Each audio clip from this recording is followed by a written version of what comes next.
if I were a parent and I was dealing with the anxiety of finding baby formula, I wouldn't want to hear a word from Kamala Harris about how, oh, don't worry, we're on it. Yeah, just like the border czar was not actually going to the border, that lady, I remember.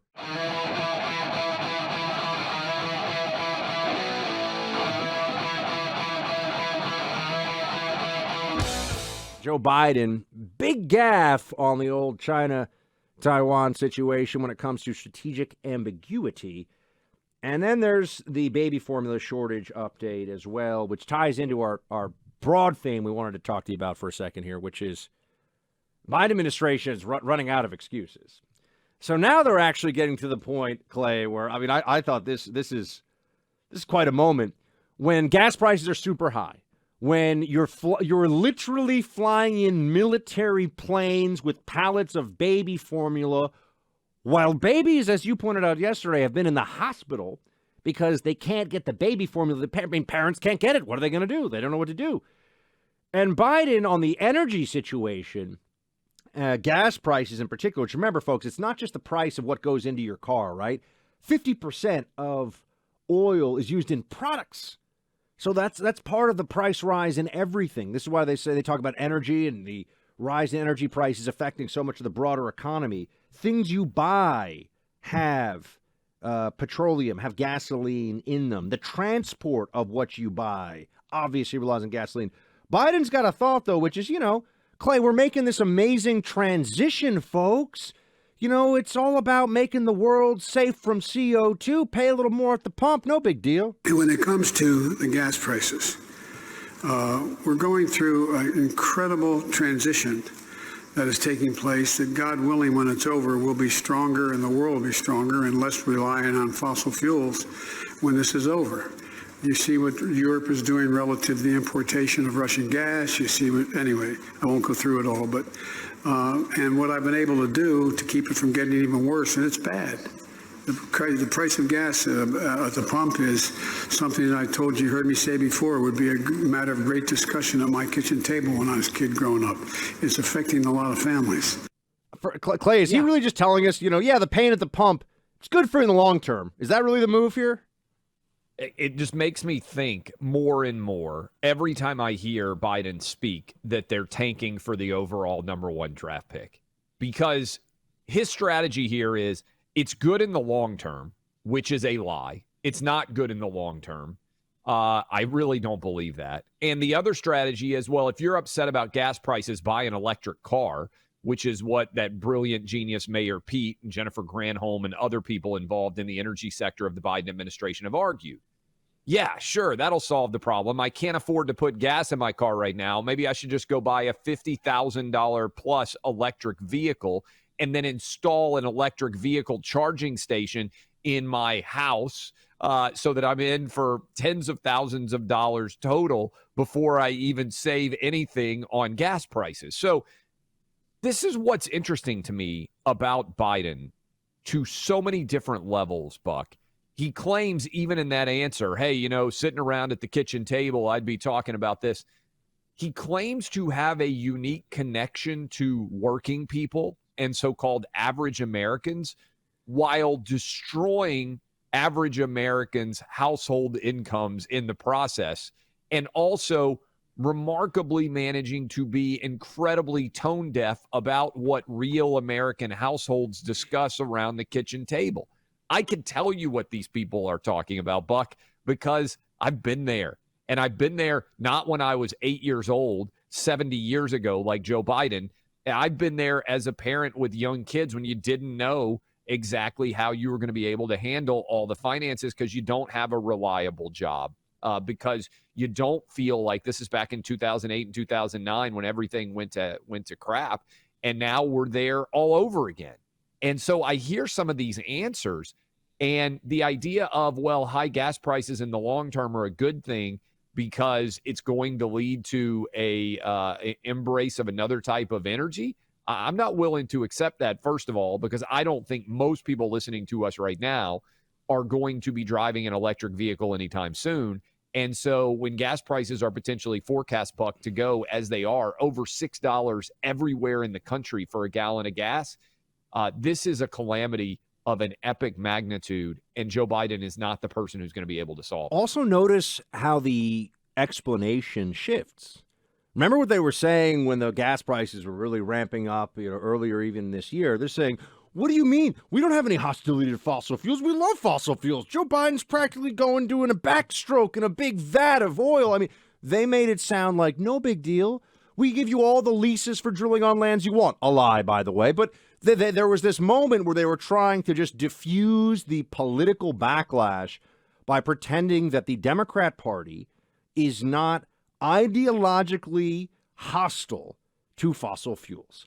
We know that is a lie. They are ideologically hostile to fossil fuels. They have said so many times. They refer to CO2 as an existential threat. You might have just seen the federal government is spending a few $1 billion on some technology. I don't even know what this is supposed to look like. Try to suck CO2 out of the air. They're going to suck CO2 out of the air. And a lot of people, of course, in all the Twitter timelines and stuff I saw, it's called a tree, right? But put that aside for a second. There's no way that's going to actually do anything. But this is a religious belief for a lot of Democrats who have the state and climate in place of an actual relationship with God. I'm just going to say it.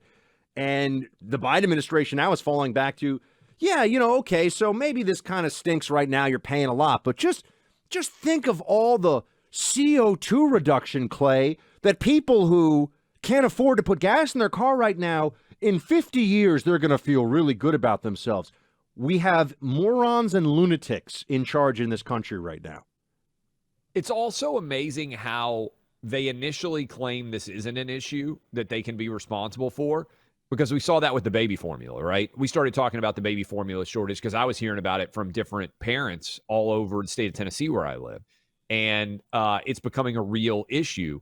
And what did they say initially when shows like ours started to bring it up? Oh, this is made up. In reality, there's no baby formula shortage anywhere. And in the space of about 3 weeks, we went from there's no baby formula shortage anywhere to Kamala Harris bragging about 70,000 pounds of baby formula being delivered to us from Europe, which we have audio from our good leader here, Kamala Harris, bragging about military planes, Europe having to bail us out when it came to baby formula. The first military plane landed yesterday with more than 70,000 pounds of specialty formula, and the second will arrive later this week. I know this is a scary situation for our parents and the caregivers who are taking care of these babies. Our administration is working around the clock to ensure that there is enough safe baby formula available for all who need it, and it is truly one of our highest priorities. Can I just say this? This is so unfair, Clay, because I don't know if Kamala is the unofficial baby formula czar, but to have her anywhere near parents have enough anxiety and concern right now over this issue. Putting Kamala Harris, perhaps the most inept senior figure in the Biden administration, even just reciting talking points on this. If I were a parent and I was dealing with the anxiety of finding baby formula, I wouldn't want to hear a word from Kamala Harris about how, oh, don't worry, we're on it. Yeah, just like the border czar was not actually going to the border, that lady, I remember. Yeah, and also, again, and we need to we'll play some audio for you when we come back in the next segment, because I think it's interesting that even some of the comedians who obviously don't make jokes anymore, they just talk about the status of the country, even a lot of them are looking around. I think this cuts through much of the noise. When you have to get Europe to bail you out so that babies in this country can be fed, it's hard to argue that you've got a competent administration.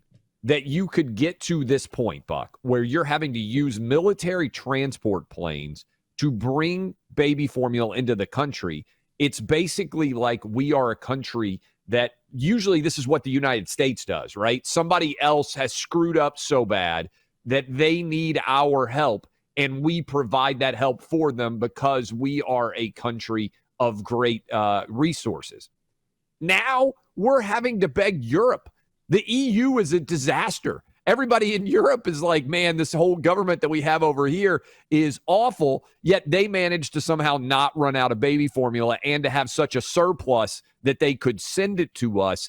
I just think it's a perfect metaphor of the Biden administration's failures. If we could just get into a little time machine here and have every independent voter, every persuadable minority voter who was maybe they're going to they're going to go for Trump, maybe, Latino voters, black voters, because Trump obviously did better with those voters as a category than previous Republican presidents. You look at white working class voters in places like Michigan and Wisconsin. If you could just hop in that time machine and say, hey, guys, we're Clay and Buck. We come from the future. Let us tell you what the Biden administration is going to do. There's going Nobody to would be believe it. Baby formula shortages nationwide, the biggest war in Europe with a nuclear-armed Russia, the biggest war since World War II, a border that is looking to get to 20,000 apprehensions a day, already at about 10,000 a day, the worst border in history, the biggest rise in violent crime across America's 50 largest cities in recorded history, the worst inflation in 40 years. Clay, they would have looked at us like, you guys are crazy, man. No way, man. No way. But it's true, and we're here, and I think a lot of those people have voters' regret right now, voters' remorse. They should.